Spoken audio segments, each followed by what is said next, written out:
Silk from China reached Rome without a single emperor knowing the exact path it took.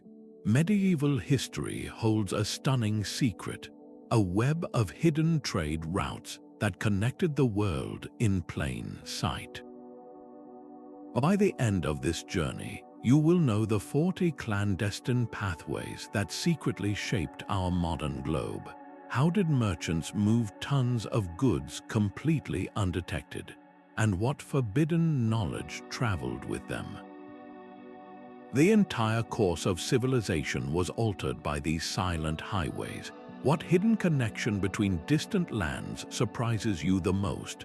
A caravan moves in absolute darkness, its path illuminated only by the stars.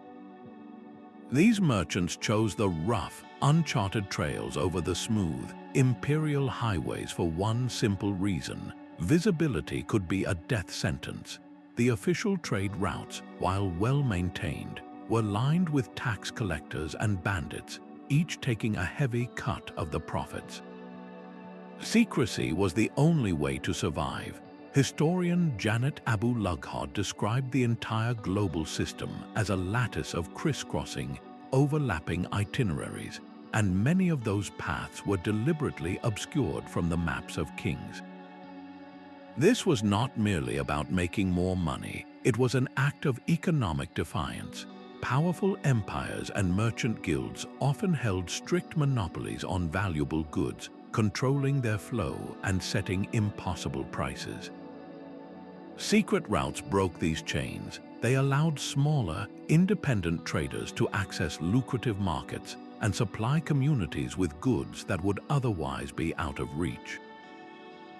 Think of the advanced steel from India or rare medicinal spices from the Moluccas, items that were often forbidden to trade outside official channels. Smuggling such cargo was a high-risk, high-reward enterprise. One brilliant workaround was the web of paths north of the Caspian Sea. While the main Silk Road branches were plagued by shifting empires and constant warfare, these hidden overland trails provided a stable, if more difficult, passage. They ensured that silk, gems, and ideas continued to flow even when two empires were officially at war. This resilience was a testament to human ingenuity. So how did these intricate networks operate so effectively without being discovered by the very authorities they were designed to evade? The answer lies in the sophisticated, almost invisible, methods of the merchants who mastered the shadows. A trader wraps a piece of golden amber in thick fur, its warm glow a stark contrast to the dark northern forests. This was not the main Amber Road, the famous highway to Rome where imperial tax collectors waited. This was the Northern Bypass, a secret web of trails known only to Baltic and Scandinavian merchants. They called amber the gold of the north, a substance believed to hold the power of the sun, and they had no intention of letting distant empires control its flow. By diverting their caravans away from the Roman-controlled routes, these local tribes created their own direct line to Central Europe. They traded with Germanic tribes and early Slavic settlements, dealing in amber, furs, honey, and wax. This was more than a simple detour. It was an entire economic system operating in the shadows of empires. The path itself was a closely guarded secret, winding through dense, uncharted woodlands and following the courses of minor rivers. Only initiated guides knew the way, using ancient trees and unusual rock formations as their map. This clandestine corridor allowed northern communities to set their own prices and build wealth on their own terms, completely independent of Roman authority. It proves that even the most powerful empires could not plug every leak in their economic walls. While this northern network thrived in the forests, another hidden route was being carved through the vast, open steppes, a pathway that would connect the world of the nomads to the wealthy ports of the Black Sea. A single silver coin, stamped with elegant Arabic script, could find its way from a bustling Baghdad market to a quiet Scandinavian fjord without ever touching a main road. This was the power of the Volga-Caspian secret waterway, while the overland Silk Road branches faced constant turmoil from steppe nomads. A different kind of merchant was mastering the rivers. The Volga Bulgars and Rus traders used small, nimble boats, perfect for navigating the complex Volga River delta under the cover of thick, persistent fog. Their vessels were not the grand ships of open seas, but shallow draft coastal huggers and river barges designed for stealth. This aquatic highway became a crucial detour, a liquid alternative to the bandit-ridden trails on land. What were they carrying? Northbound, the boats were heavy with Islamic silver dirhams, a currency that would soon fuel the entire economy of Northern Europe. Southbound, they were packed with luxury goods from the cold north, thick furs of sable and fox, blocks of precious amber, and strong wax for candles. This entire operation was deliberately designed to be invisible to the land-based empires and cognates that controlled the surrounding steppes. How could a tax collector on horseback stop a boat gliding silently through a maze of watery channels he never even knew existed? This geographical genius allowed for more than just the movement of goods. It became a secret conduit for information and innovation. Advanced shipbuilding techniques from the south traveled north with the silver, influencing the design of the famous Viking longships themselves. The flow of coins was not just about wealth, it was about connection, creating a direct financial link between the Islamic world and the Viking north that bypassed every official channel in between. The success of this hidden river network proves that sometimes the most powerful trade routes are not the ones you walk, but the ones you sail in secret. And just as merchants used water to evade the powers of the steppe, others would use the most unforgiving terrain on Earth to hide their activities, the vast and empty desert. A Tuareg caravan master reads the desert like a map only his people can understand. He follows the whispers of the wind, the ancient constellations, and the subtle shapes of the dunes, guiding his camels along a path that is not on any imperial ledger. These were the Trans-Saharan ghost trails, a network of clandestine corridors that ran parallel to the main, well-guarded routes. While the great empires of Ghana and Malay grew wealthy by controlling the termini of the major trade highways, these secret paths were their economic undoing. Why use the official route lined with tax collectors demanding a heavy cut of your precious salt, when you could slip through the vast emptiness of the desert itself? The caravans moving along these ghost trails carried the lifeblood of the region, salt from the blistering mines of the desert, traded directly for the gold and cola nuts of the forest zones. This was a direct line from the North African medinas to the sub-Saharan communities, an exchange that bypassed the royal treasuries and their tariffs completely. The knowledge of these trails was a sacred trust passed down through generations via oral tradition and guarded initiation rites among the Berber and Tuareg tribes. To share the secret with an outsider was unthinkable. This mastery over the hostile environment was their ultimate weapon, allowing them to move tons of goods in plain sight, yet completely hidden. But it was not only salt and gold that traveled these hidden tracks. Sufi mystics, carrying a more personal and introspective form of Islam, used these very same paths to enter West Africa quietly, their ideas spreading through local networks long before the empires even knew they were there.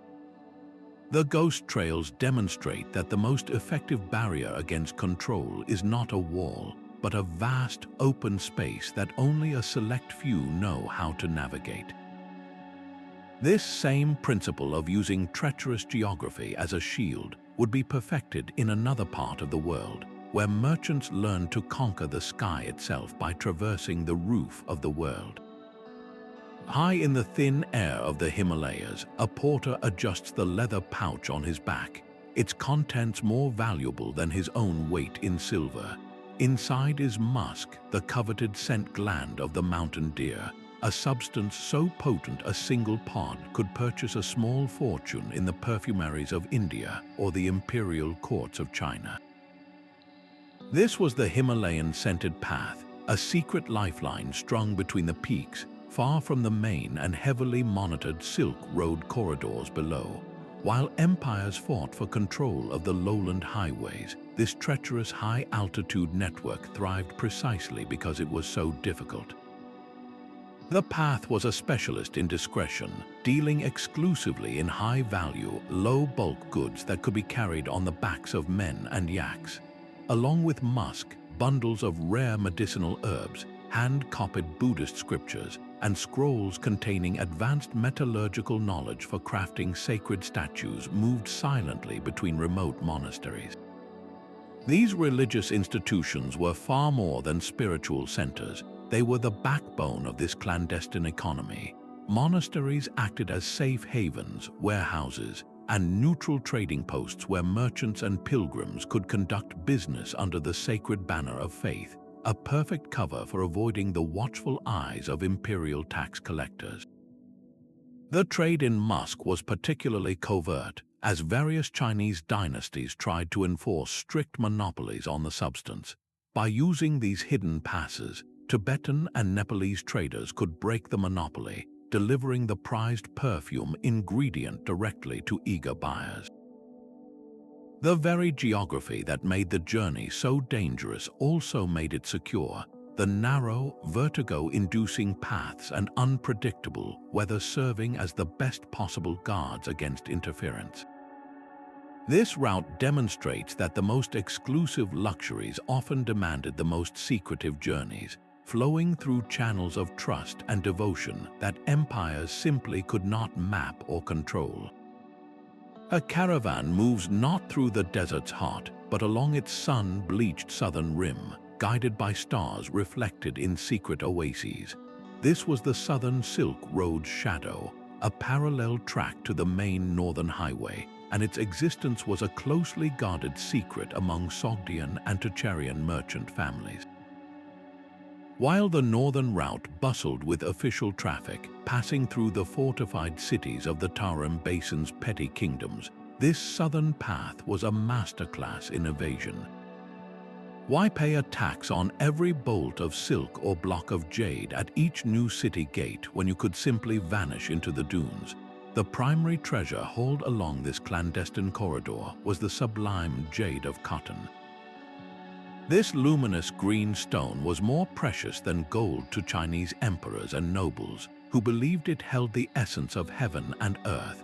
Transporting it via the main roads meant surrendering a fortune in tariffs. But on the shadow route, entire loads of the raw stone could be delivered directly to Chinese craftsmen, bypassing the imperial tax collectors entirely. The journey was perilous, skirting the Taklamakan Desert, a place whose name famously translates to "you go in, you never come out." Survival depended on knowledge of hidden water sources, oases so small and well concealed they were absent from all official maps. This geographical knowledge was the merchant guild's most valuable asset, protected through complex kinship ties and recorded on coded maps that were useless to any outsider. A symbol might indicate a well, but only an initiated member would know it meant a 2-day march northwest from a specific, oddly shaped dune. This system created a parallel economy, a stream of wealth that flowed unseen.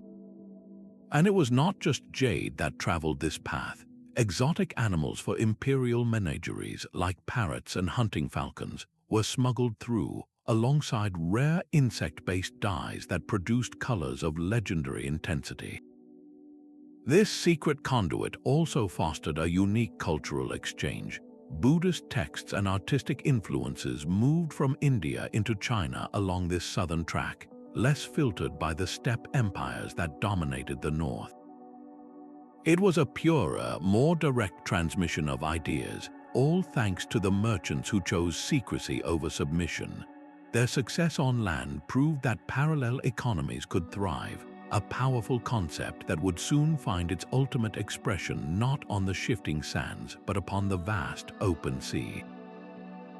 A dhow captain navigates by the feel of the wind and the scent of distant land, his ship a dark silhouette against a moonless sea.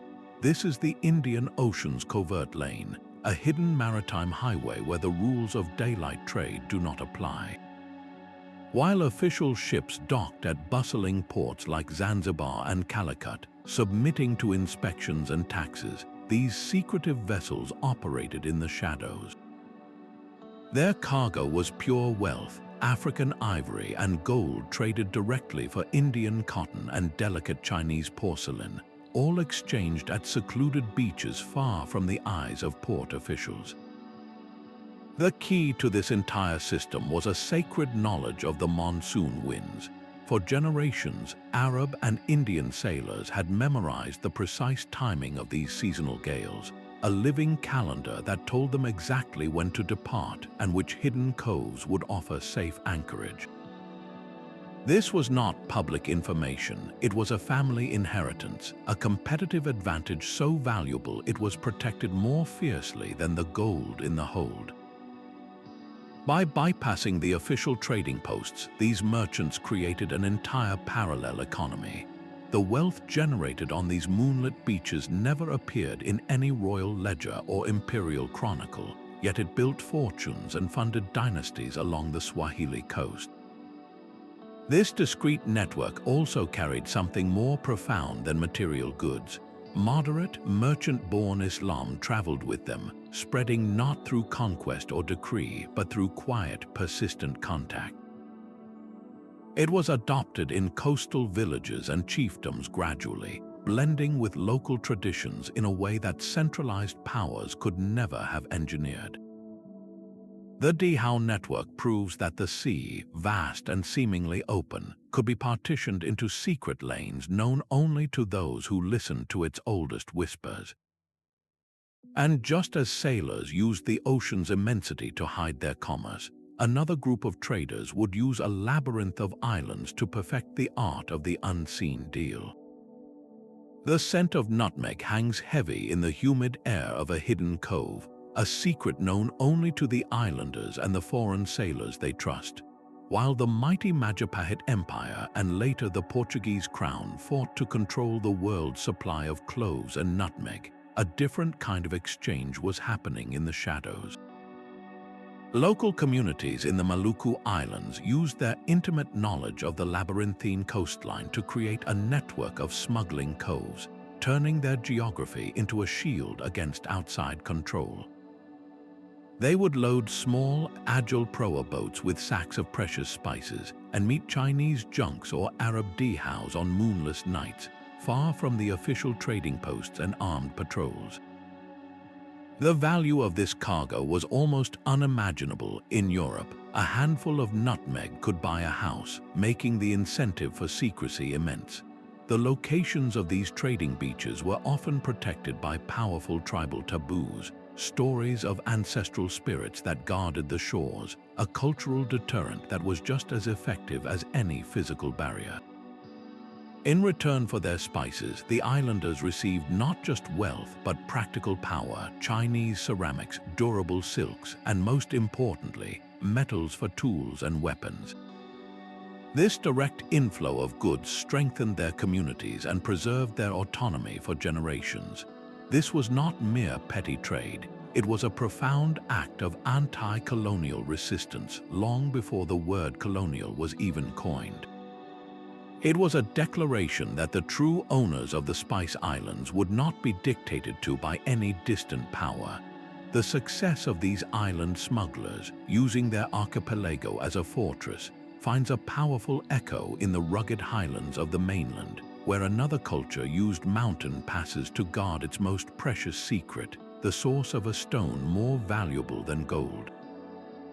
A string of pack mules, their breath misting in the thin, cold air, picks its way along a narrow ledge in the Caucasus Mountains. They carry Byzantine silks so fine they could be drawn through a ring, and Georgian metalwork of legendary strength, all destined for the Caspian Sea. On the open plains below, the powerful Khazar Khaganate and Arab caliphates battled for control of the main trade arteries, imposing heavy taxes and scrutiny. But up here, Armenian and Georgian merchants moved like ghosts, their secret north-south corridor a testament to topographical genius. The very ruggedness of the terrain, with its sheer cliffs and unpredictable avalanches, was their greatest ally, providing a natural shield that made large-scale military patrols impossible. What did they trade in these high, silent places? Beyond the luxurious textiles, they moved high-quality weapons, the famed swords of the region, and delicate religious artifacts, intricately crafted crosses and icons that held deep spiritual significance. This commerce was often conducted through a sophisticated barter system, a deliberate choice to leave no financial trail of coins or written contracts that could be tracked or taxed by the powers on the plains. A bundle of silk might be traded directly for a consignment of northern furs, or a cache of swords exchanged for raw silver. This mountain network became a vital, clandestine lifeline for the Christian kingdoms of the Caucasus, allowing them to maintain cultural and religious ties with the wider Christian world.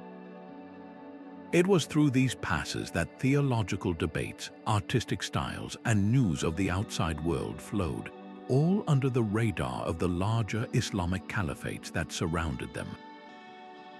The resilience of this high-altitude trade perfectly illustrates how geography can carve out spaces for independence, a principle that finds its echo not in another mountain range, but in the sprawling, liquid highways of the continent's great river systems. The Mekong River's main currents carried the official trade of empires, but its secret veins pulsed with a different kind of life. A fleet of longboats laden with Khmer lacquerware and bronze would slip into a narrow tributary, vanishing from the view of the Angkorian court. These hidden riverine arteries snaked deep into the highlands, connecting the Khmer Empire with the hill tribes of Yunnan in a clandestine exchange that official records never captured. The cargo moving upstream was just as vital: gemstones from the highlands, rare resins like benzoin, and other forest products impossible to find in the lowlands. This was not a trade of luxuries alone. It was a trade of survival and cultural continuity for the inland communities. The complex, ever-shifting maze of the Mekong Delta and the surrounding jungle canopy provided perfect concealment, making imperial surveillance from either the Khmer or Chinese sides a practical impossibility. How could a tax collector patrol a river channel that changed with every monsoon, or penetrate a jungle so dense it swallowed paths whole? This secret network did more than move goods. It quietly sustained the unique cultures of inland Southeast Asia, providing them direct access to lowland technologies and artistic influences without the filter of imperial control. Perhaps its most profound cargo, however, was not material at all. The Theravada Buddhist monks traveling on these very same boats used these hidden waterways as a clandestine corridor to carry their teachings into the hinterlands. The faith spread not with the fanfare of royal decree, but through the quiet, persistent currents of river trade, following trust and established commercial relationships. The fluid nature of this riverine system offered a unique form of concealment, routes that could appear, disappear, and reshape themselves with the seasons. This constant motion stands in stark contrast to the fixed, yet equally hidden, pathways carved across the solid ground of another continent, where merchants learned to hide their tracks not in water, but in the very dust of the earth. The desert wind carries a scent more precious than gold, the rich aroma of frankincense resin seeping from camel hide sacks. This caravan was not on the main incense road, where Nabatean tax collectors waited to claim their share. It moved through the heart of the empty quarter, guided by a Bedouin master who could read the stars by night and the shape of the dunes by day. His map was written in the landscape itself, a series of secret wells and unmarked rock formations known only to his tribe. The extreme secrecy surrounding the source of frankincense was a powerful monopoly. South Arabian tribes guarded the locations of the scraggly Boswellia trees in Dhofar and Hadramaut with a fierceness that rivaled any army. To reveal the routes to the harvesting grounds was a betrayal punishable by death. This covert network, a web of desert byways, was their lifeblood. It allowed them to transport the sacred resin directly to the Mediterranean, bypassing every official toll and tariff. In Rome and Greece, this frankincense and myrrh were not mere luxuries. They were essential for religious rites, burning in temples to carry prayers to the gods, and formed the base for countless medicines. The value of the cargo was immense, but the cultural knowledge required to move it was priceless. The Bedouin guides possessed an intimate understanding of the desert's moods and secrets, a mastery passed down through generations. This was not just a trade route, it was a living testament to how human ingenuity could conquer the most hostile environments to keep wealth and power flowing in secret. This same principle of environmental mastery would be tested not in blistering heat, but in the frozen, trackless forests of the far north. A cog ship glides through the pre-dawn mist, its hull scraping softly against a gravel beach far from any major port. This was the Baltic North Sea Whispering Coast, a clandestine maritime corridor running from Novgorod to Bruges, a silent rebellion against the Hanseatic League's iron grip. While the League's mighty cogs dominated the open sea lanes and enforced their strict tariffs at fortified contours, these independent captains mastered the art of the shoreline. They navigated by memory through a labyrinth of unmarked inlets, hidden coves, and treacherous sandbanks, using fog and darkness as their primary shields.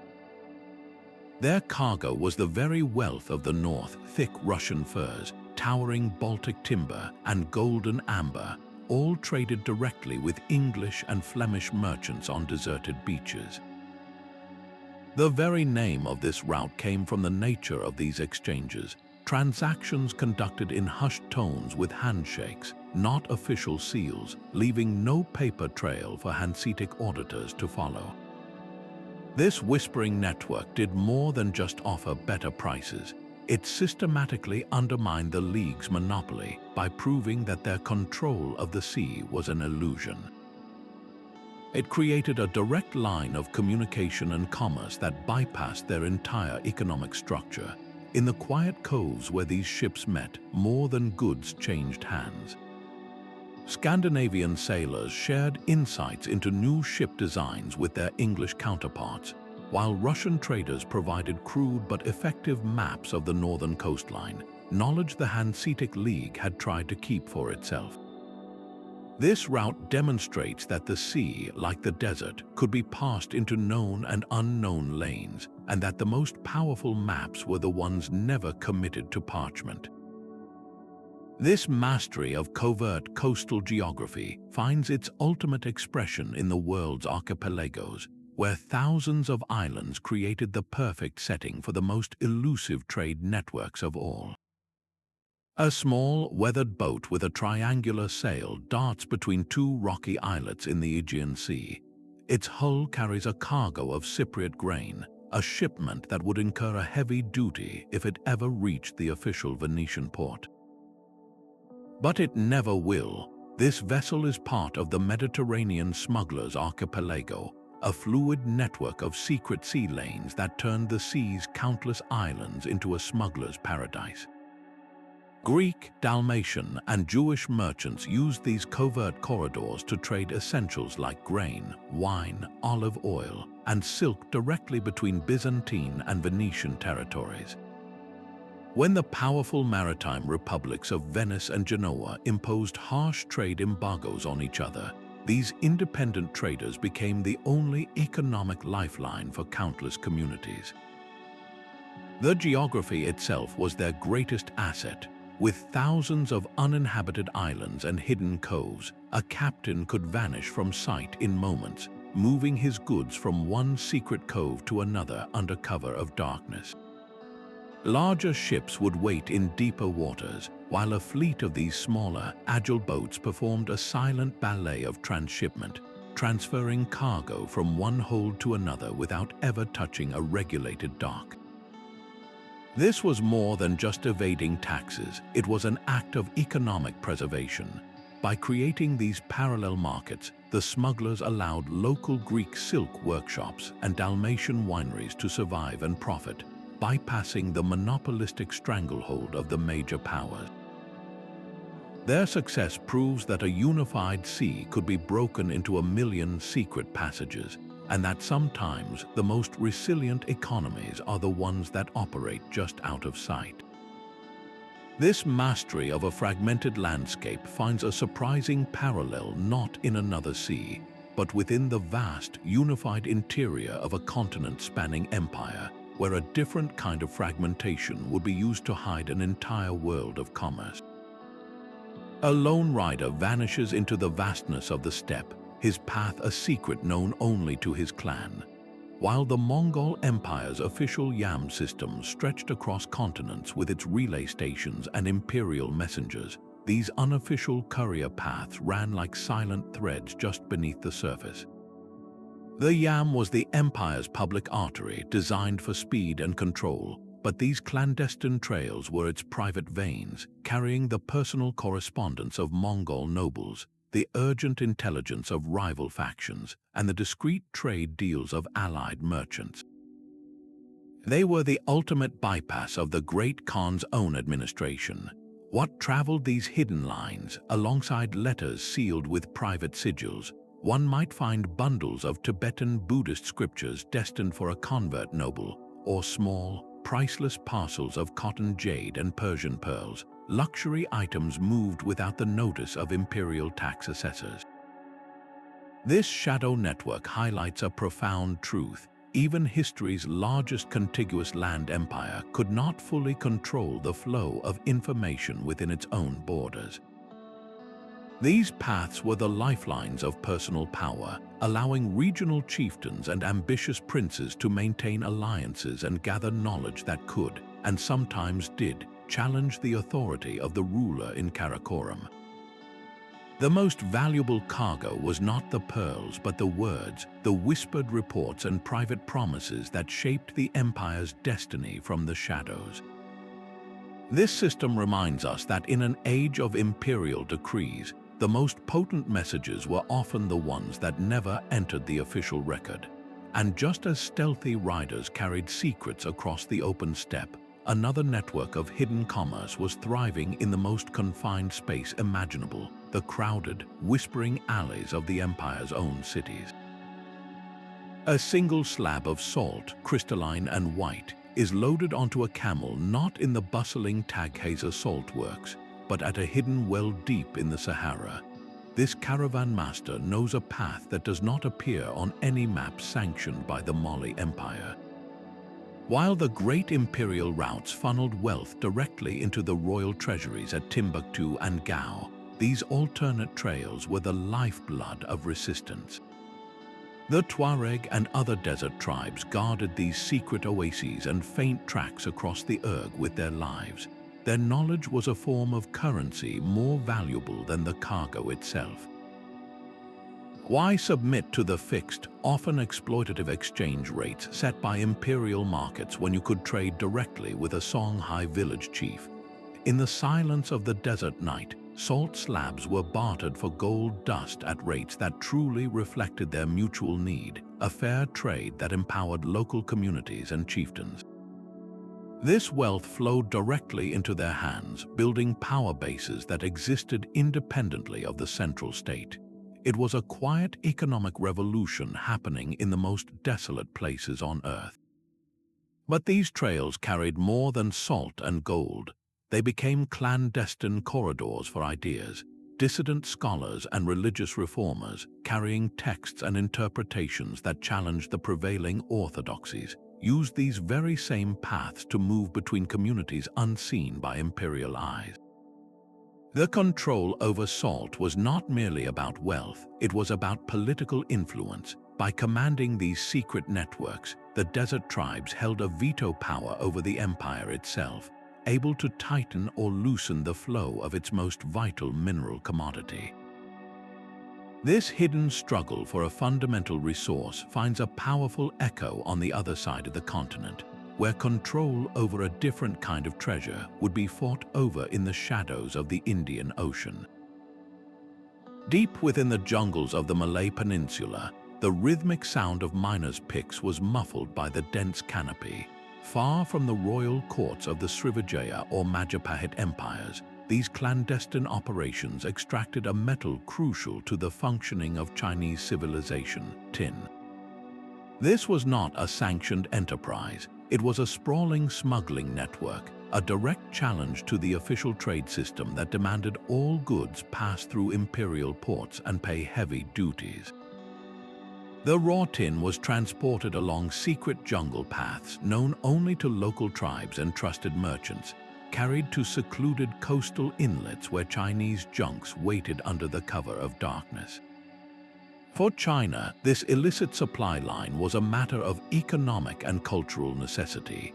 Vast quantities of tin were required for the casting of bronze coinage, the very foundation of their monetary system, and for the creation of the magnificent ceremonial vessels used in ancestral rites. The entire operation thrived on a foundation of local complicity, village chieftains and minor rulers, seeing far greater profit in dealing directly with the Chinese, provided protection and logistical support, their loyalty purchased with a share of the incoming treasure. The junks did not arrive empty. They were laden with the very items that symbolized Chinese refinement, exquisite ceramics, and durable silks. These goods were not traded in official markets, but were distributed locally through the same covert channels, creating a parallel economy that enriched the hinterlands at the empire's expense.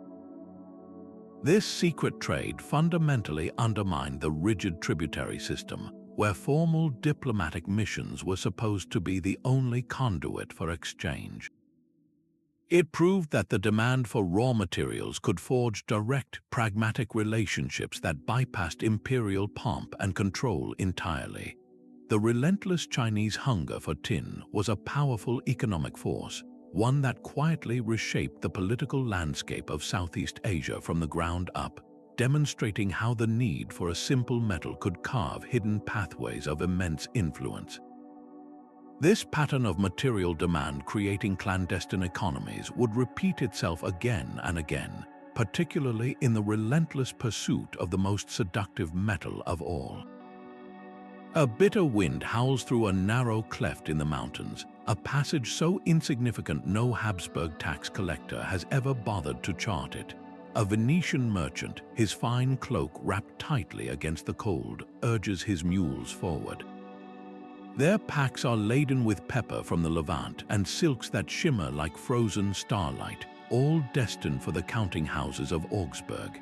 This is not the broad, heavily patrolled Brenner Pass, the official artery where the Habsburgs extract their weight in gold. This is one of the Trans-Alpine secret passes, a clandestine network of trails known only to a handful of Swiss and Tyrolean guide families. For the merchant republics of Venice and Genoa, these perilous routes were an economic necessity. The official tolls on the main passes were not merely an inconvenience, they were a strategic weapon wielded by land-based powers to drain the wealth of their maritime rivals. By taking to the hidden, vertiginous paths, Italian merchants could slash their costs and deliver spices and textiles to German markets at prices their competitors could not match. The guides who led these caravans were masters of their domain. Their knowledge was a hereditary treasure, a living map of goat trails, stable ice bridges, and sheltered overhangs that could hide an entire train of mules from a patrol on the ridge above. This was not a journey for the faint of heart. Avalanches, rockfalls, and sudden storms were constant threats, a calculated risk against the certainty of Habsburg taxation. The wealth that slipped through these mountain cracks was immense, and it flowed directly into the cities of southern Germany. This clandestine capital, untouched by royal hands, helped fund the artistic and intellectual explosion of the Northern Renaissance. The merchant princes of Augsburg and Nuremberg, their coffers filled with this unofficial wealth, became the patrons of Albrecht Dürer and Hans Holbein. The very art that defines an era was in part financed by spices that moved like ghosts through the high Alps. This terrestrial evasion, using topographic genius to avoid control, was a perfect mirror to the sea captain navigating hidden coves. And just as these alpine passes channeled wealth north, a different kind of secret route was funneling a very particular treasure south, from the cold forests of Muscovy to the glittering court of the Ottoman Sultan. Under the cover of a moonless Black Sea night, the only sounds were the lapping of waves and the soft rustle of grain pouring into a ship's hold. This was not a sanctioned delivery. It was a clandestine operation run by Genoese merchants from their fortified colonies at Kaffa and Tonna, moving vast quantities of Crimean grain directly to the hungry markets of Mamluk Egypt and a beleaguered Constantinople. Their actions defied both papal bans which sought to isolate the Mamluks and the shifting decrees of Byzantine emperors. Yet for the merchants of Genoa, this was simple arithmetic. The immense demand for a basic staple created profits that far outweighed the risks of defiance. Their secret network turned the Black Sea into a liquid highway for survival, proving that the flow of bread could be as covert and strategic as the movement of silks or spices. The entire system relied on a partnership that would have been unthinkable in the light of day. Christian Italian traders worked directly with the Muslim rulers of Egypt, sourcing their vital grain from the Mongol Khans of the Golden Horde, who controlled the fertile plains of Crimea. This was a triangle of pure pragmatism, where mutual need dissolved the rigid boundaries of faith and politics. For the Mamluks, this illicit grain stabilized their regime during poor Nile harvests. For the Genoese, the gold they earned was worth any papal condemnation. The true genius of this network lay in its deniability. Ships would depart from Crimean ports with falsified manifests, only to change course once they were over the horizon, their true destination a secret known only to the captain and his paymasters. This grain trade demonstrates a powerful historical truth. When empires and popes issue decrees that ignore human necessity, the economy simply finds a way to go underground. The relentless demand for a fundamental resource like food will always carve out secret channels, creating alliances that official histories often overlook. Just as grain moved in secret to feed populations, another essential, far less visible commodity was flowing along hidden land routes, a substance that powered entire industries while remaining completely unseen. A bolt of Flemish cloth, woven with a secret tighter than its own threads, was loaded onto a shallow draft barge in the dead of night. This was not the great port of Bruges, where the Hanseatic League enforced its staple rights, demanding all goods be sold through their warehouses. This shipment departed from the minor quays of Sluys or Dam, slipping silently down the Zwin estuary toward the open sea. The weavers of Ghent and Ypres, masters of their craft, had created an entire underground textile network to survive. When the Count of Flanders or the King of France imposed heavy taxes or trade embargoes, this clandestine system became their economic lifeline. Their fine woolens, coveted across Europe, were hidden in barrels labeled as herring or packed under less valuable goods in the holds of small, fast ships known as cogs. These vessels were the workhorses of the secret trade, nimble enough to navigate treacherous coastal waters and evade the slower, heavier patrol ships of official leagues.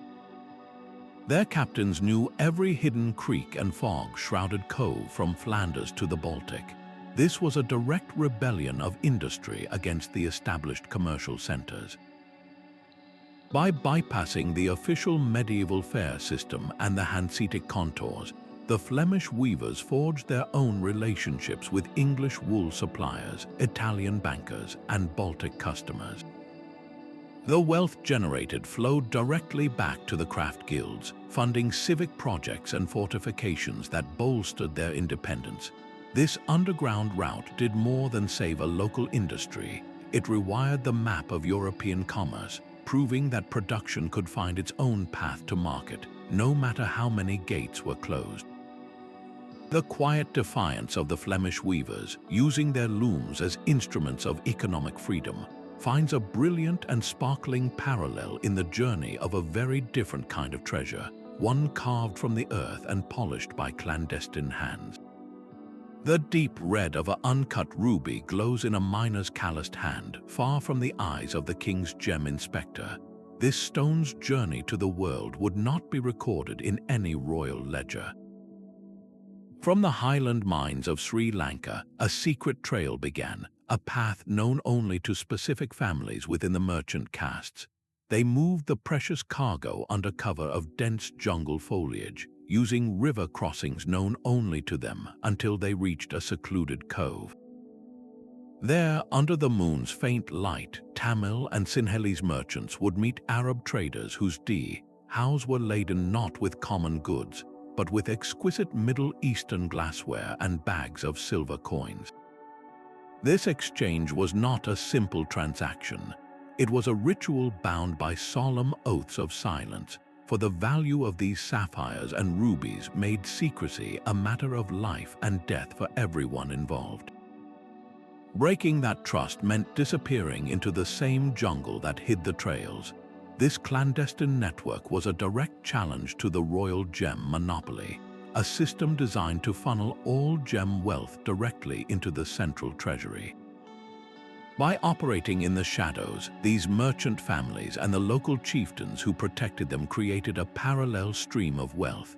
This unofficial capital built powerful regional courts and funded lavish temple renovations, all without the king in Anuradhapura or Polonnaru were ever knowing the full extent of the gem wealth his island produced. The result was a direct and enduring commercial link between the gem sources of South Asia and the luxury markets of the Persian Gulf, a connection that flourished in the quiet spaces between official power.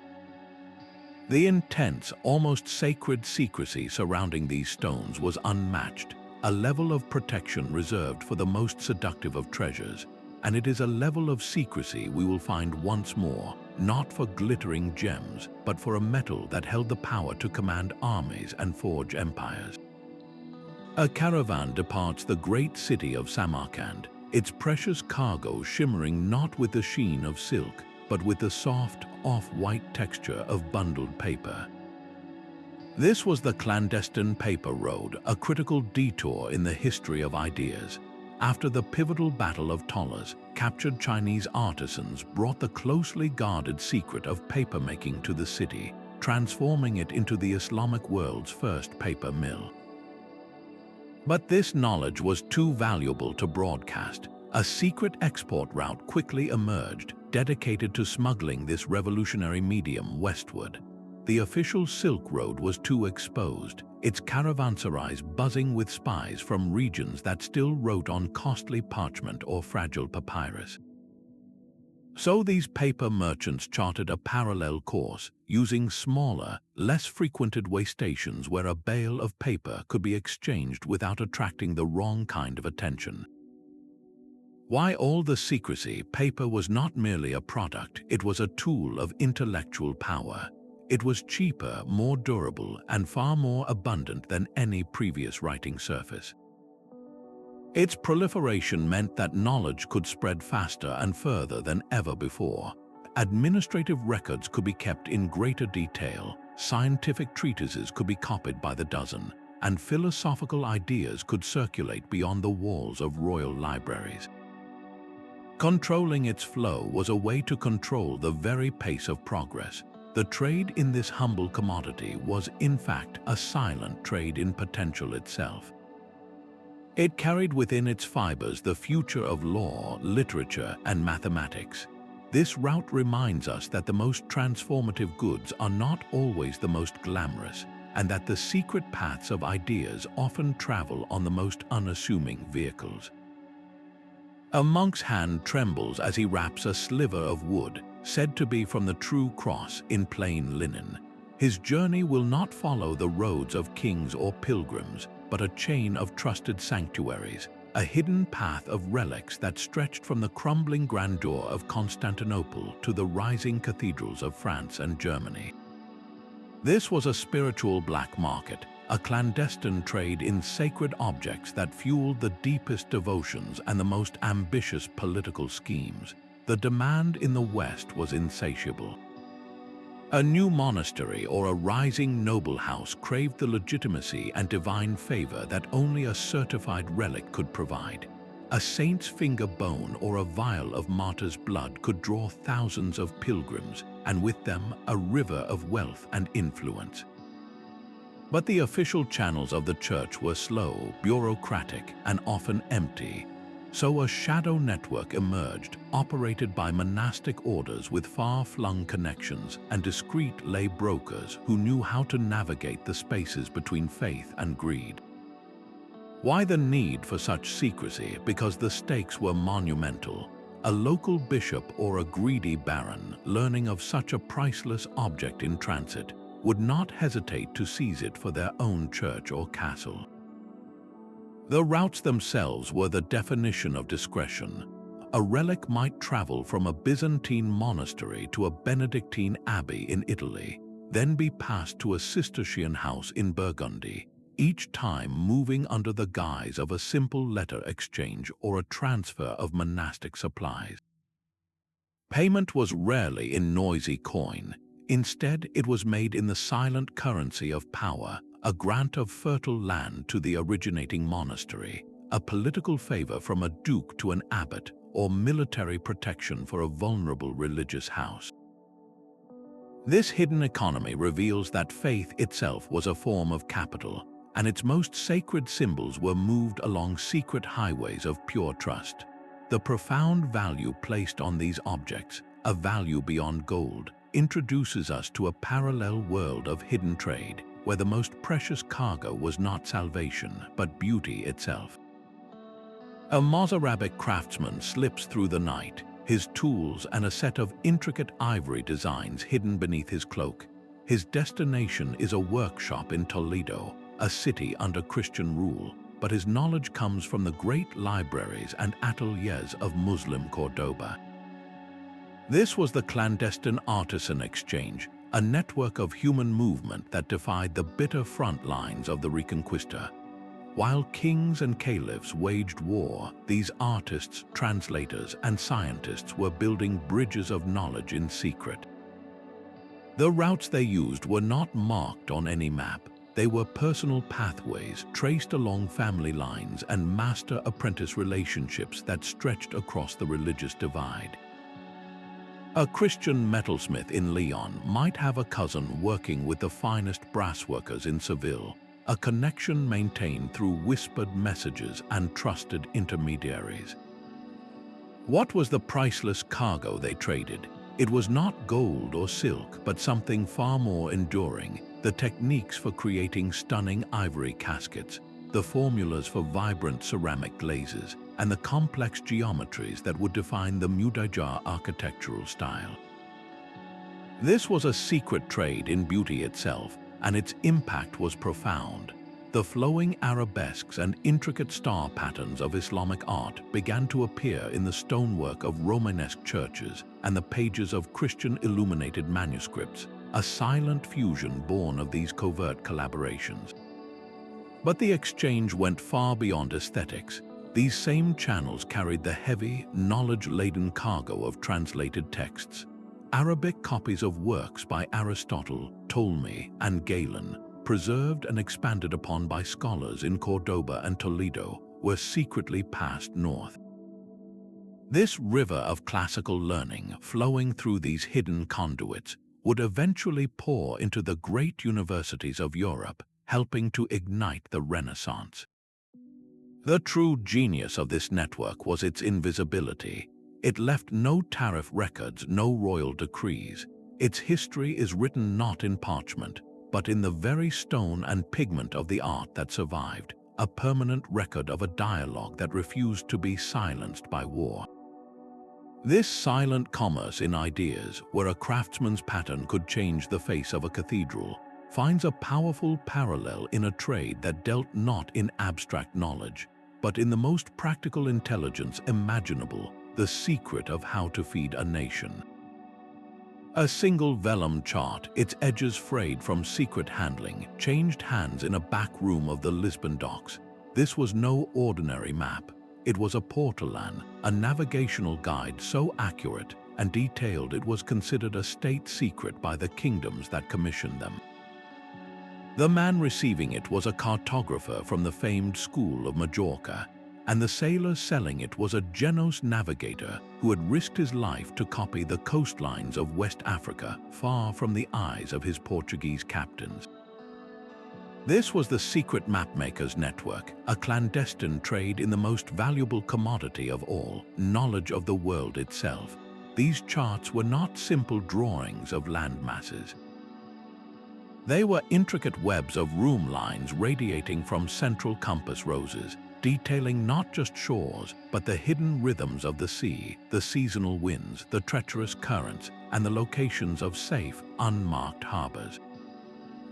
In an age when a captain's life depended on such information, a single, accurate portolan was worth more than a shipload of spice.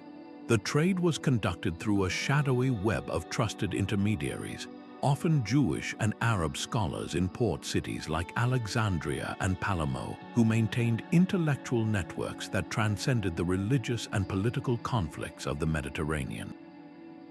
They were the perfect conduits, able to cross cultural boundaries and gather fragments of geographical intelligence from countless sources, synthesizing them into a coherent picture of the world that no single kingdom possessed. Why was this trade so dangerously secret? Because the control of geographical information was the ultimate form of power. A king who knew the route around Africa to the Indian Ocean could break the Venetian monopoly on spices and fund an empire. By leaking these navigational secrets, this underground network of scholars and rogue sailors fundamentally accelerated the age of discovery. They democratized exploration, ensuring that no one power could keep the world locked away for long. The lines they drew in secret on vellum redrew the map of global power in plain sight. This silent war over information, a battle fought with compass and parchment, reveals that the most potent trade routes were those that trafficked not in things, but in the very ideas of where those things could be found. And just as the secrets of the sea were carefully guarded, another, far more unsettling form of knowledge was being traded along hidden overland paths, a trade not in maps but in living, breathing commodities. The cold iron of a slave collar clinked softly against the deck of a Viking nar, its sound swallowed by the fog of a hidden Irish estuary. This was not the open plunder of a monastery raid, but the grim, systematic business of the underground slave routes. While the Vikings were feared for their public violence, the most profitable part of their economy thrived in secrecy. They used a covert network of secluded creeks, remote islands, and river passages to move human cargo from the British Isles and Eastern Europe to distant markets. A captive from Ireland might be transported to a secret market in the Baltic, only to be sold again and shipped thousands of miles to the bustling slave markets of the Abbasid Caliphate. Secrecy was essential not out of shame but for brutal, practical reasons. Openly moving large groups of slaves along known trade routes invited retaliation from vengeful local rulers and attacks from rival bands. By using hidden pathways, the Vikings minimized these risks and maintained a tight control over supply, which kept prices devastatingly high. The entire operation was built on a foundation of ruthless efficiency and fear, ensuring that those who knew the routes never spoke of them. This horrific commerce forces us to acknowledge a difficult truth. that the same ingenuity used to move silk and spices was also applied to the trade in human lives. The logistics of secretly moving people, of keeping them subdued and hidden from sight, present a grim and sobering contrast to the trade in silent objects. It reminds us that the shadows of the medieval world concealed not just wealth and ideas, but profound human suffering. And just as this dark network connected the Atlantic to the Middle East, another secret system was forming in the opposite corner of the world, one that moved not captives, but a living treasure hunted from the depths of the ocean. The deep red of cinnabar ore, ground into a powder, held a secret more volatile than any spice or gem. In the mines of Almudene and Idrija, workers extracted this dangerous rock, knowing it was the sole source of a liquid metal that defied nature, mercury. This quicksilver was the invisible hand behind Europe's gold, the essential ingredient for extracting the precious metal from raw ore through a process called amalgamation. But the trade in this toxic substance was a tightly controlled royal monopoly, its price kept artificially high to fill the coffers of kings and emperors. So the miners and the guilds who understood its power created their own solutions. They forged secret overland trails, paths that snaked through rugged mountains and dense forests, far from the watchful eyes of the crown's tax officials. Transporting mercury was a perilous task in itself. The liquid metal was sealed inside robust glass flasks, which were then carefully packed in sawdust within wooden barrels, a delicate operation to prevent a deadly spill that could poison an entire caravan. This clandestine network connected the remote mining towns directly to the goldsmiths and fledgling banks of financial centers like Florence and Augsburg. The men who operated these routes possessed a dual expertise. They were not just merchants, but also practical alchemists.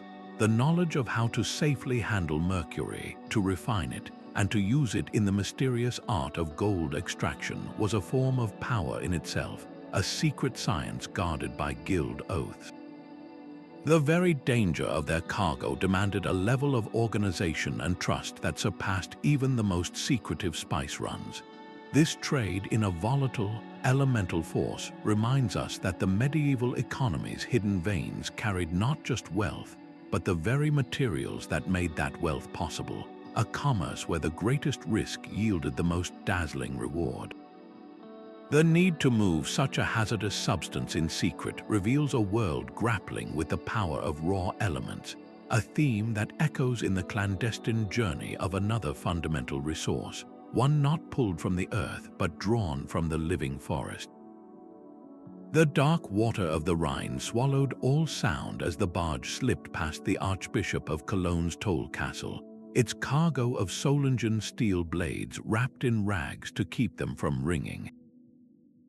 This was the Covert iron and steel route, a clandestine river network that turned the Rhine into a liquid highway for forbidden goods. While territorial lords like the Archbishop grew rich from their official tolls on every passing ship, the merchant guilds of the free imperial cities had other plans. They established a shadow system of nighttime river travel and hidden land portages, moving high-quality German swords, armor, and tools directly to the lucrative markets of Italy and the Levant. The Rhineland was the Silicon Valley of medieval metallurgy, its forges producing steel of a consistency and sharpness unmatched anywhere in Europe. Why pay a heavy tariff that could double the price of a sword when you could simply vanish into the river fog? This secret trade was an economic rebellion with a sharp edge. Every blade that bypassed the toll stations was a direct blow to the economic power of the feudal lords, funneling wealth instead into the coffers of independent cities like Cologne and Frankfurt. But the impact went far beyond mere profit. This clandestine network became the primary vector for disseminating advanced German military technology across the continent. The sleek, deadly design of the Passau longsword or the intricate articulation of plate armor from Augsburg could now appear in the hands of Italian condottieri or the armories of Byzantine emperors, all without the knowledge or consent of the German princes who sought to control this trade. The secret movement of metal literally reshaped the battlefields of Europe, shifting military balances in conflicts that its original producers never knew they were supplying. It was a stark lesson in the power of a shadow economy, proving that the control of production was meaningless without the control of distribution. And just as the flow of steel was hidden in river mists, another essential resource was being moved through the frozen, silent forests of the north. A diver surfaces from the warm, turquoise waters of the Persian Gulf, his hand clenched tightly around a small, rough-shelled oyster. He does not swim toward the official Abbasid, how waiting to register the day's haul. Instead, he signals to a smaller, local boat where the sheikh of his village waits. This was the hidden world of the pearl fisheries, a clandestine economy that turned the open sea into a private treasury. The most perfect, luminous pearls were never logged by the tax collectors of the caliphate. They were traded directly to Indian merchants at pre-arranged, unmarked offshore locations, a transaction conducted in silence over the gentle lap of waves. The true power in this system lay not in the pearls themselves, but in the knowledge required to find them. The exact locations of the richest pearl banks and the precise timing of the safest diving seasons were secrets guarded by families for generations. This was a map written in memory and tied, useless to any outsider. By operating this covert network, the divers and their local rulers broke the financial stranglehold of distant empires. They kept the lion's share of the profits, wealth that built the distinctive architecture of Gulf coastal towns and sustained a way of life for centuries, completely independent of the political chaos unfolding in Baghdad or Shiraz. The pearls that escaped the official net embarked on an even longer secret journey. Smuggled aboard Indian Ocean dhows, they traveled to the courts of Constantinople, where they were woven into the imperial regalia, and across the silk routes to China, where they were prized as the essence of purity and lunar energy. This relentless pursuit of natural beauty, hidden beneath the waves, forged networks of absolute trust in one of the world's most challenging environments. It proves that even in the vastness of the sea, the most valuable treasures often move through the narrowest channels of silence. The scent of fermented grapes mingled with the cold night air as a cart, its wheels muffled by rags, rolled along a forest path far from the king's highway. This was the secret wine route, a liquid rebellion flowing through the veins of medieval Europe. While powerful guilds and nobles established official wine staples in cities like Ghent and Bruges, where every barrel was measured and taxed, these covert operators chose a different path. They turned the dense woodlands of the Ardennes and the forgotten passes of the Vosges Mountains into a smuggler's paradise. The motivation was simple economics. The official taxes could double the price of a cask, making a luxury like Burgundian Pinot or crisp Mosul Riesling unattainable for the growing urban merchant class. But through this shadow network, the same wines became accessible, creating a thriving black market that hummed just beneath the surface of the legitimate economy. Who were the architects of this clandestine trade? Often, it was the monastic orders themselves. The Cistercian monks, with their vast and expertly managed vineyards, were not just men of prayer, they were shrewd businessmen. A secret arrangement with a trusted merchant, sealed with a handshake in a cloister garden, could guarantee a higher profit for the monastery and a better price for the merchant, all while bypassing the crown's tax collector entirely. The logistics were a masterpiece of evasion.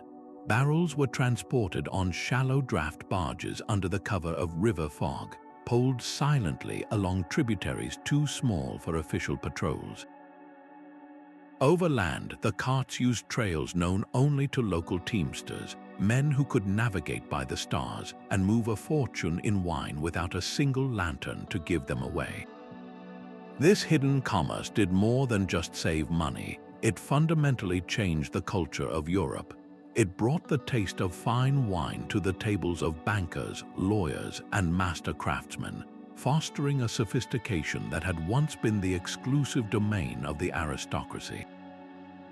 The very identity of regions like Bordeaux and Tuscany was quietly cemented not just in the sun-drenched vineyards, but in the moonlit journeys that carried their bounty to the world. This proves that even a commodity as celebrated as wine had a secret history, one written not in royal charters, but in the hidden tracks where profit and pleasure met in the dark. A forbidden manuscript, its pages filled with the geometry of Euclid, is sealed inside a leather satchel. This was not a simple book, but a key to a lost world of knowledge, and its journey was one of the most dangerous of all. While empires clashed and religious authorities imposed dogmas, a quiet conspiracy of scholars worked in the shadows. They formed a republic of letters that ignored the borders of faith, a clandestine network dedicated to the single most subversive cargo of the medieval world, ideas. In the great library of Baghdad, a Christian scribe might meticulously copy a medical treatise by the ancient Greek Galen, translating it from Syriac into Arabic. That same text, now enriched with commentaries by Islamic physicians, would then be smuggled across deserts and seas. Its destination was often the translation schools of Toledo in Spain, where teams of Jewish, Christian, and Muslim scholars worked side by side to render these works into Latin.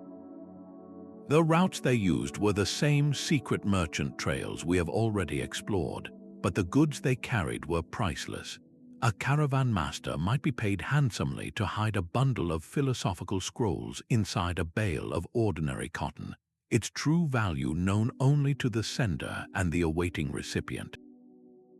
Why was such secrecy necessary? Because the trade in books was a trade in potential revolutions.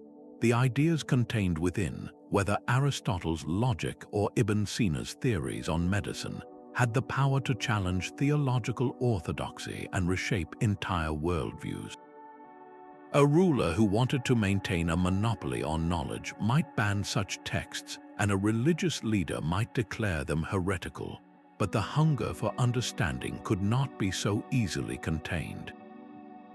This clandestine book trade was the ultimate act of intellectual preservation. It ensured that the wisdom of the classical world, lost to much of Europe after the fall of Rome, was not only saved but expanded upon, passed like a sacred torch from one civilization to another through a chain of trusted hands.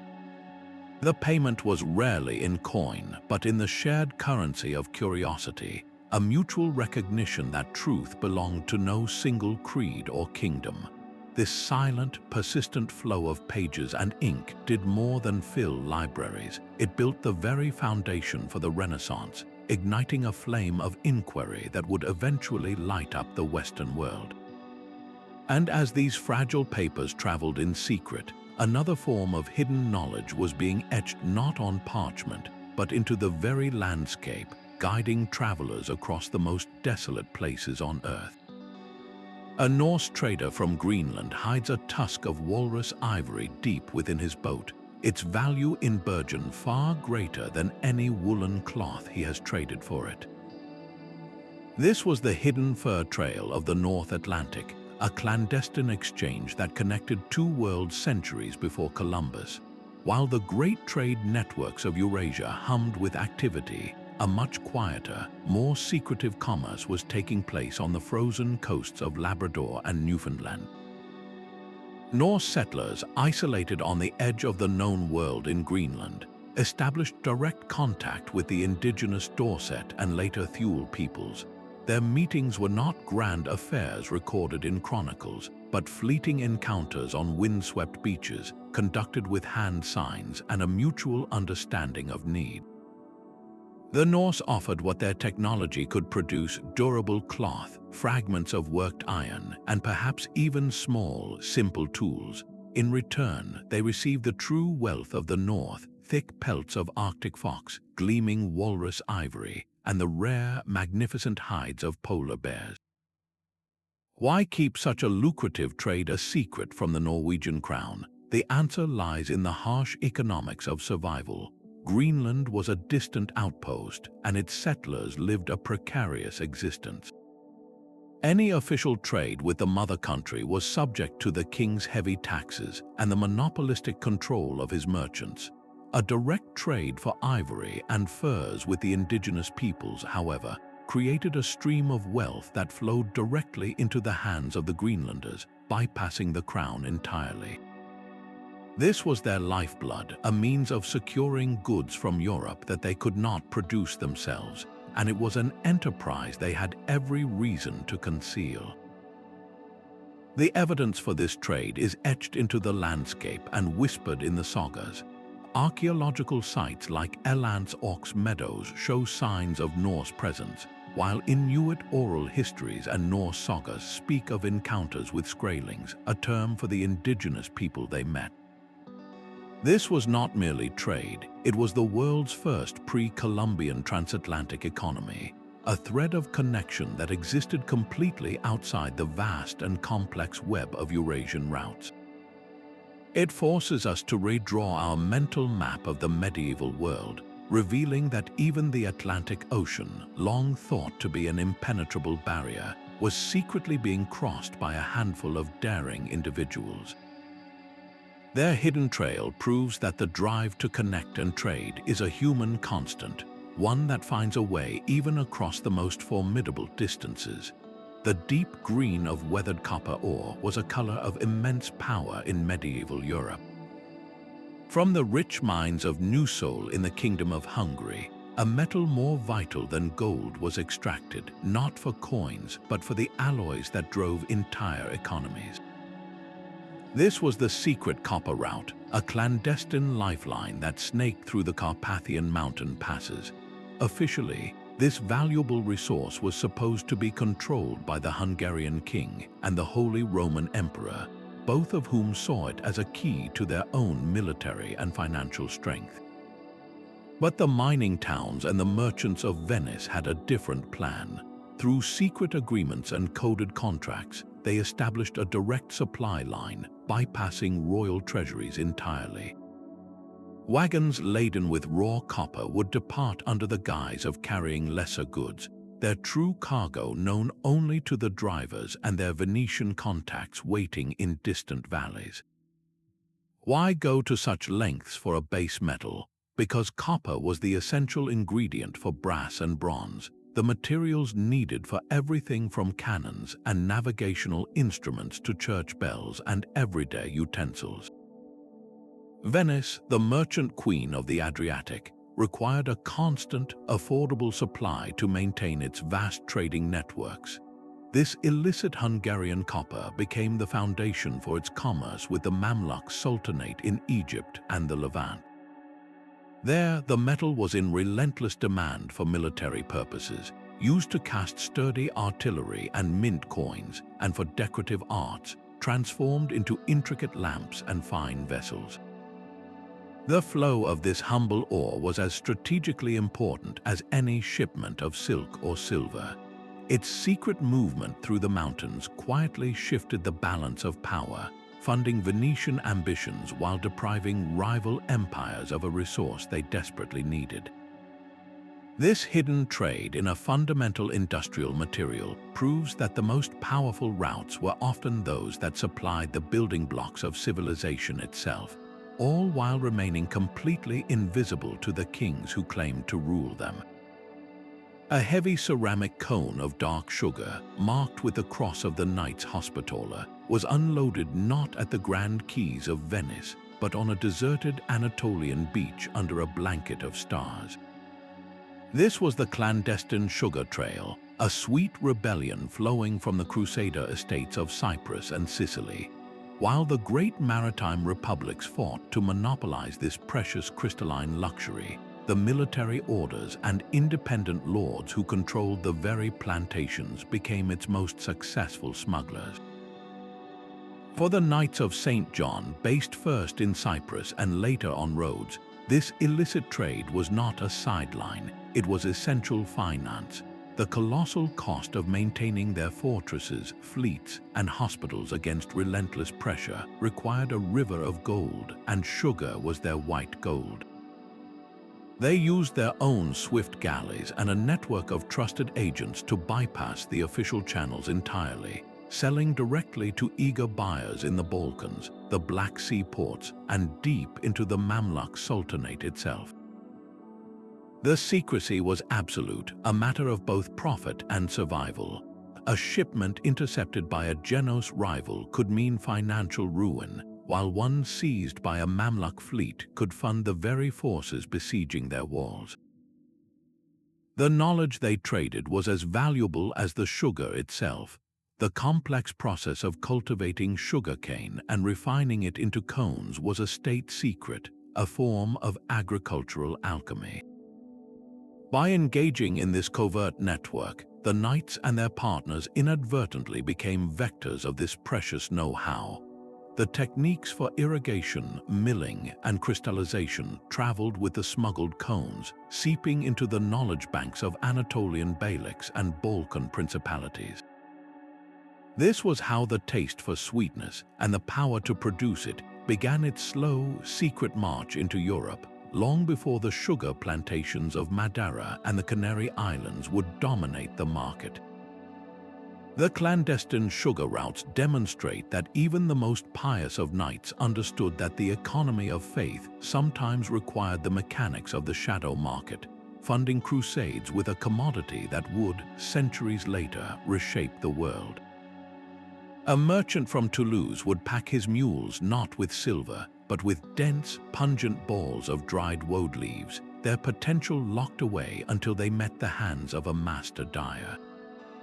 This was the secret path of color, a clandestine network for dyes that made the medieval world brilliant. The official routes, controlled by powerful city guilds in places like Genoa, were lined with staggering tariffs, turning a simple plant into a luxury only the wealthy could afford. But the dyers of Florence and the weavers of Flanders needed these colors to survive. So the producers created their own solutions. A trader from Armenia, for instance, would bypass Genos patrols entirely, loading sacks of madder root onto a small, fast ship that hugged the Anatolian coast under cover of night, delivering the source of a sublime read directly to a Venetian dyer's private wharf. The value was not just in the plants themselves, but in the sacred knowledge of how to process them. The complex fermentation of woad to release its rich blue, or the precise mordants needed to fix madder's red onto wool, were industrial secrets guarded as fiercely as any state secret. By using these hidden overland trails through the Pyrenees and covert sea lanes across the Mediterranean, the dye merchants broke the monopolies of the intermediary cartels. They created a direct, untaxed pipeline of color that flowed straight into the heart of the European textile industry. This clandestine trade did more than just enrich a few clever merchants. It empowered entire regions, the fields of Toulouse blanketed in woad and the Armenian highlands, rich with madder, found their economic independence by controlling the very source of the era's most desired hues. The vibrant reds of a cardinal's robe and the deep blues of a noble's tapestry were not just symbols of faith and power, they were the direct result of these secret, defiant journeys. The relentless pursuit of color fueled a kind of economic espionage, where a stolen recipe or a smuggled seedling could shift the balance of trade and break an empire's grip on beauty itself. A single spark in a German workshop could trace its origin to a saltpeter cave in Bengal. The three simple ingredients of gunpowder, charcoal, sulfur, and saltpeter were the most dangerous secret in the medieval world, and their movement required a shadow economy of its own. While empires hoarded recipes and declared their knowledge a state secret, a clandestine network of practical alchemists, ambitious merchants, and veteran mercenaries ensured the technology would not be contained. They moved the components separately, a deliberate act of security. A shipment of Italian sulfur might be labeled as a medicinal powder, while Indian saltpeter, refined from soil rich in animal waste, was packed in barrels marked as common salt. These dangerous cargoes often traveled the very same paths as the spice trade, using the established trust and logistical genius of those routes, but with an added, vital layer of deception. The mercenaries were the critical link, men who had seen gunpowder's terrible power on foreign battlefields and understood its value. They carried not the physical ingredients, but the intangible, priceless knowledge of precise ratios and grinding techniques, selling this expertise to the highest bidder, from the courts of the Ottoman Sultan to the arsenals of German princes. This underground dissemination bypassed every royal decree and papal ban.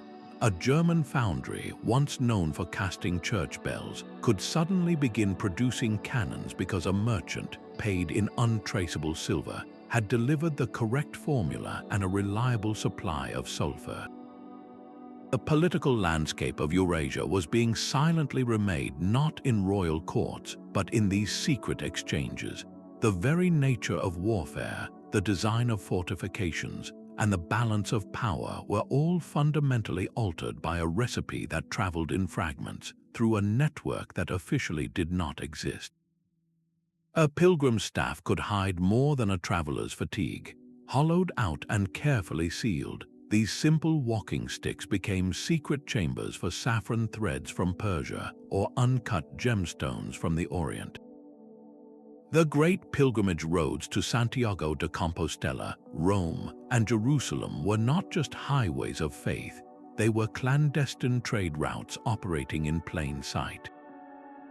Merchants, their packs filled with silks and spices, would often join these holy processions, adopting the humble guise of a pilgrim to move their goods across hostile borders. Why would they choose such a slow and arduous path? Because a pilgrim enjoyed a unique set of legal and social protections. They were granted safe passage through warring territories, exempt from certain tolls, and offered shelter in a network of monasteries and hostels that stretched across the continent. This sacred cover was the perfect disguise for secular commerce. In the volatile landscape of the Holy Land, where Christian and Muslim kingdoms stood in perpetual tension, these pilgrim caravans became one of the only reliable channels for exchange. A Christian merchant from Genoa, dressed as a penitent, could trade his Italian glassware for Damascene steel in a Jerusalem souk, all under the auspices of his spiritual journey. The monasteries themselves were often complicit in this hidden economy. A Benedictine abbey along the Camino de Santiago might serve as a discreet warehouse, storing merchant goods until a safe exchange could be arranged, their sacred walls providing a perfect shield from prying official eyes. This fusion of the sacred and the profane created a unique economic space, a gray area where devotion and profit walked hand in hand. The very roads built for salvation quietly sustained a different kind of sustenance, ensuring that even in times of bitter conflict, the silent, pragmatic business of human connection could continue.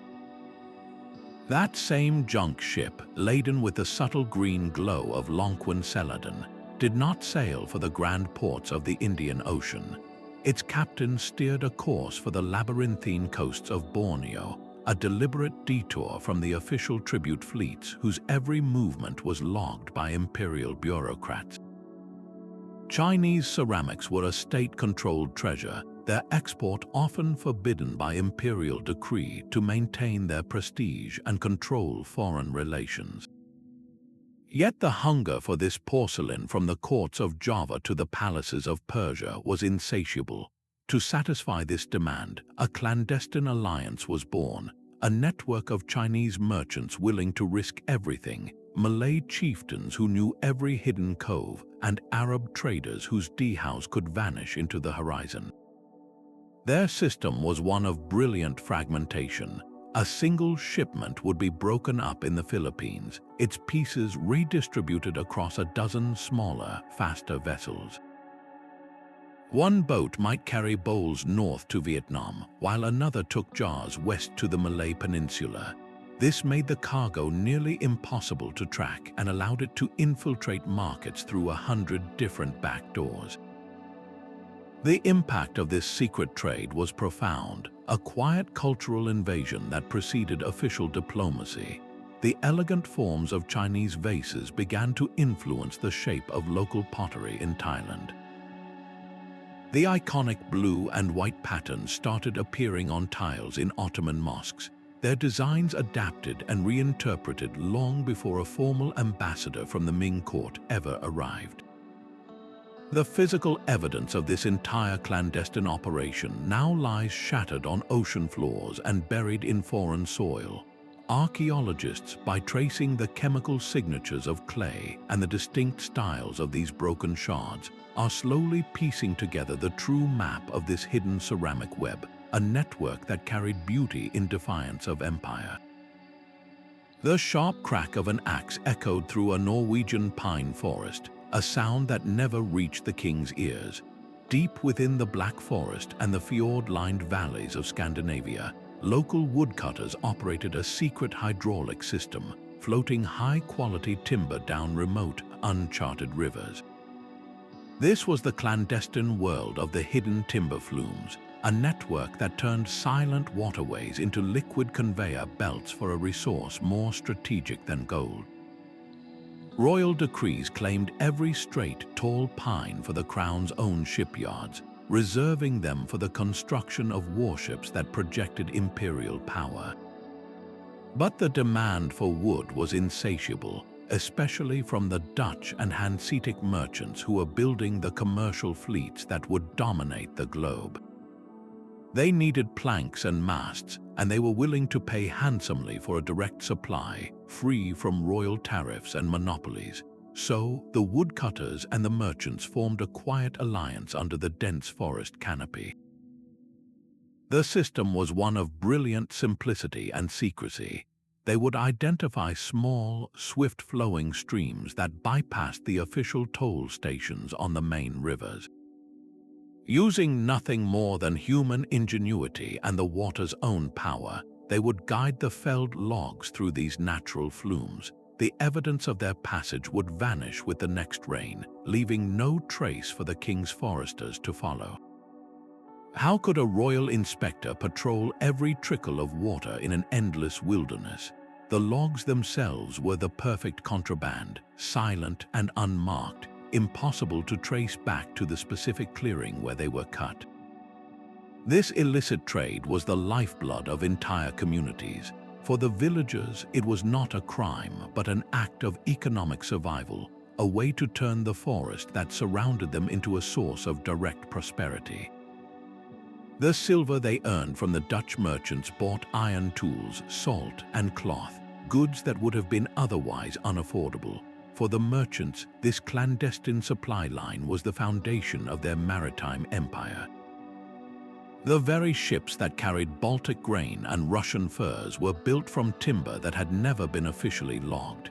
This hidden flow of wood literally built the vessels that powered the economic expansion of Northern Europe, all while the nobility slept, unaware that the very trees they claimed were sailing away in the night.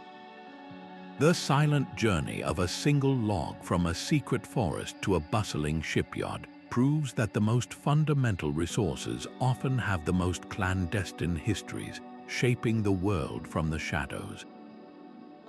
A giraffe's long neck swayed gently as it was led through a hidden mountain pass, far from the main road to the Ming capital.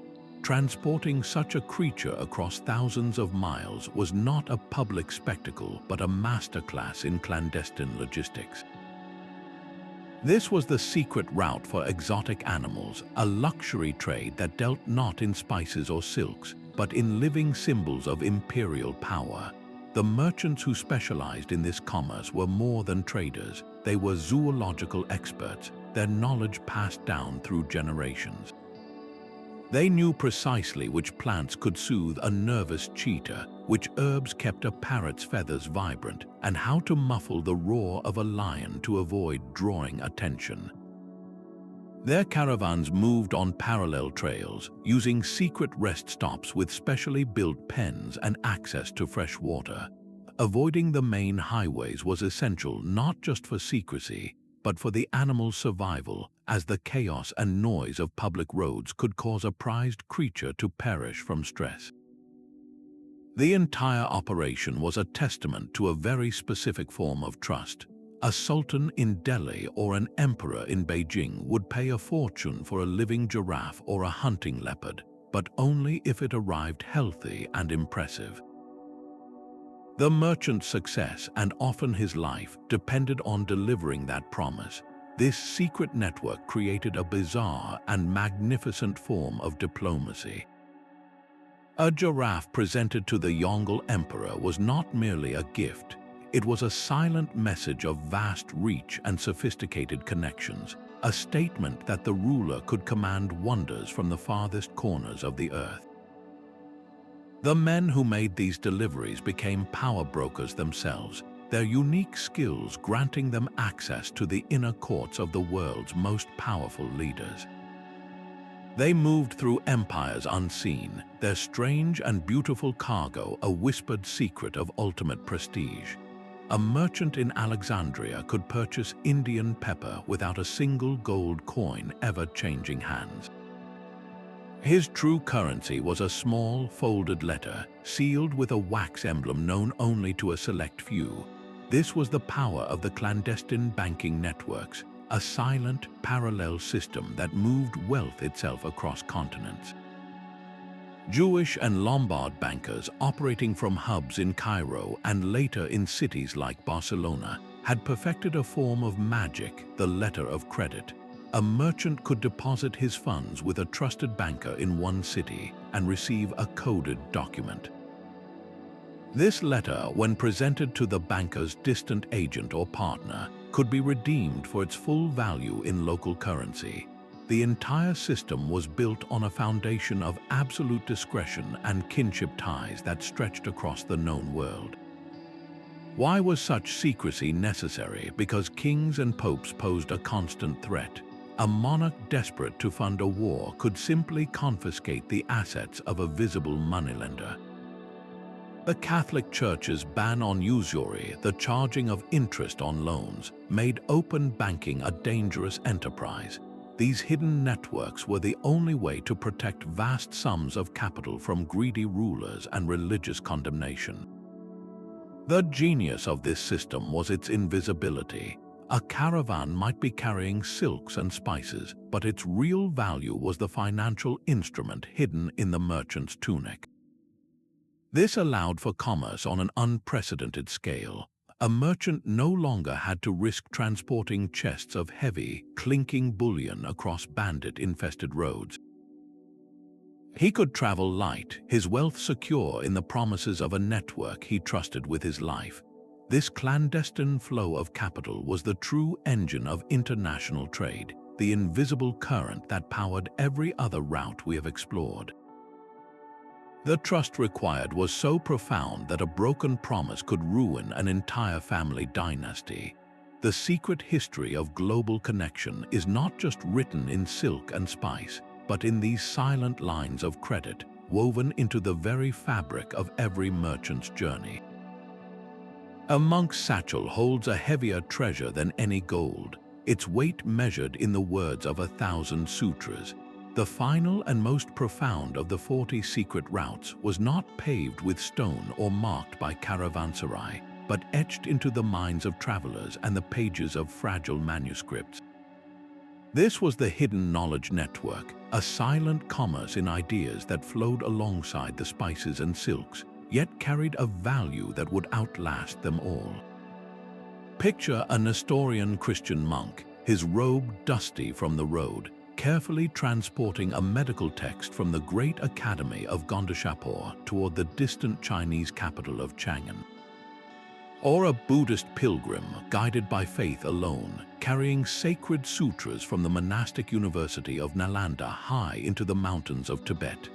Their journeys were not about profit, but about the preservation and transmission of understanding.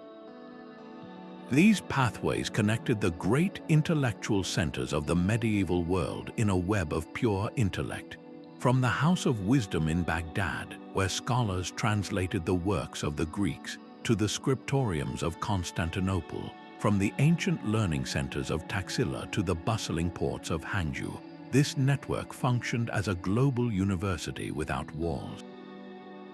The cargo was revolutionary. Advanced mathematical concepts like algebra and the numeral zero, medical knowledge that could diagnose and cure, astronomical charts that mapped the heavens, and philosophical ideas that challenged the very nature of reality. This exchange was arguably the most impactful of all. The silent transfer of a single idea, a formula, or a belief could alter the course of civilizations, seeding the philosophical and scientific foundations upon which our modern world is built. It was the ultimate hidden treasure, a wealth not of coin but of consciousness, moving through the world on 40 secret paths. These hidden arteries of exchange formed the true nervous system of a connected globe, a web of intelligence and goods that operated with a quiet efficiency empires could only dream of. When official trade collapsed under the weight of war or was severed by pandemic, these clandestine channels kept the world talking. A shipment of Chinese silk might be delayed on the main road by Mongol conquests, but it would still reach a Venetian merchant through the high Himalayan passes or the secret southern track. This resilience was the system's greatest strength, a lesson in how human connection finds a way even when the gates are officially closed. This hidden globalization empowered those often left out of the grand historical narratives.